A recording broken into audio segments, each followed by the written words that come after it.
ఒక ముసలి ఆవిడ ప్రతిరోజు గుడి ముందు యాచిస్తూ ఉండేది. ఒకరోజు ఆ గుడిలో నుండి ఒక సాధువు గారు ఆ ముసలి ఆవిడ్ని ఇలా అడిగారు, మీరు మంచి కుటుంబానికి చెందినవారు, మీ కొడుకు చాలా మంచివాడు కదా, మరి మీరు రోజు ఇక్కడ ఎందుకు నిలబడుతున్నారు?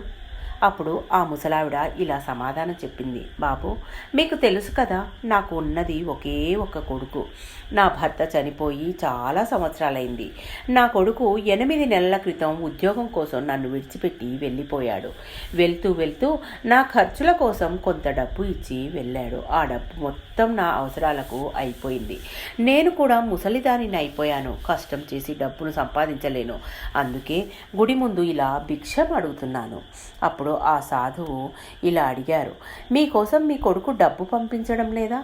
ఆ ముసలావిడ ఇలా చెప్పింది, నా కొడుకు ప్రతి నెల నా కోసం ఒక రంగు కాగితం పంపిస్తాడు. నేను ఆ కాగితాన్ని ప్రేమతో ముద్దు పెట్టుకుని నా కొడుకు జ్ఞాపకార్థం ఆ కాగితాన్ని గోడకు అంటిస్తాను.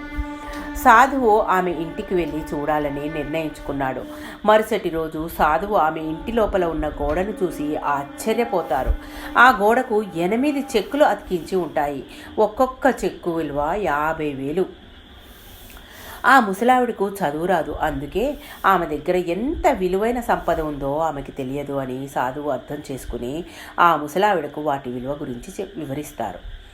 ఈ కథ మీకు విచిత్రంగా అనిపించవచ్చు, కానీ మనం కూడా ఈ కథలో ఉన్న ముసలావిడ లాంటి వాళ్ళమే. మనందరి దగ్గర కూడా భగవద్గీత గ్రంథం ఉంది, కానీ మనకు భగవద్గీత ఎంత విలువైన సంపదో అర్థం అవ్వలేదు. మనకు భగవద్గీత విలువ తెలిసి ఉంటే మనం దాన్ని ప్రతిరోజు చదివి భగవద్గీత ప్రకారం జీవితం గడిపి ఉండేవాళ్ళం. మనం కూడా ఆ ముసలావిడలాగానే భగవద్గీతను అప్పుడప్పుడు ప్రేమతో ముద్దు పెట్టుకొని మన ఇంట్లో పైన అల్మారాలో భద్రంగా పెడుతున్నాం. ఈ ప్రపంచం మొత్తం ఒక్క భారతదేశ ఆధ్యాత్మిక సంపదకు సెల్యూట్ చేస్తుంది, కానీ మనం మన సంస్కృతిని విడిచిపెట్టి విదేశీ ముసుగుబారిన పడుతున్నాం. సనాతన ధర్మం భూమిపై అవతరించిన కాలం నుండి కోట్ల మంది జీవితాలను మారుస్తున్న గ్రంథం భగవద్గీత. చదవడానికి మరియు వినడానికి ఎంతో అందమైన శృతి మనోహరంగా ఉన్న గ్రంథం భగవద్గీత. ఈ ఆధునిక సాంకేతిక కాలంలో సైంటిస్టులు కనుక్కుంటున్న ఎన్నో కొత్త విషయాలను ఎన్నో కోట్ల సంవత్సరాల క్రితమే తెలియజేసిన అద్భుతమైన గ్రంథం భగవద్గీత. ఎన్నో వ్యాధులకు మందు రామాయణ మహాభారత భగవద్గీతలలో ఉన్నాయి. దేవుడు లేడు అని నమ్మే ఎంతోమంది నాస్తికులను సైతం గొప్ప గొప్ప దైవ విధేయులుగా మారుస్తున్న గ్రంథం ఈ పవిత్ర భగవద్గీత.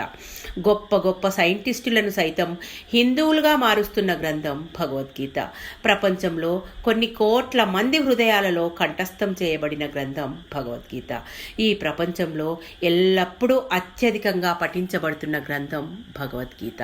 ఇంకా ఎన్నో గొప్ప గణతలు కలిగి ఉన్న గ్రంథం భగవద్గీత.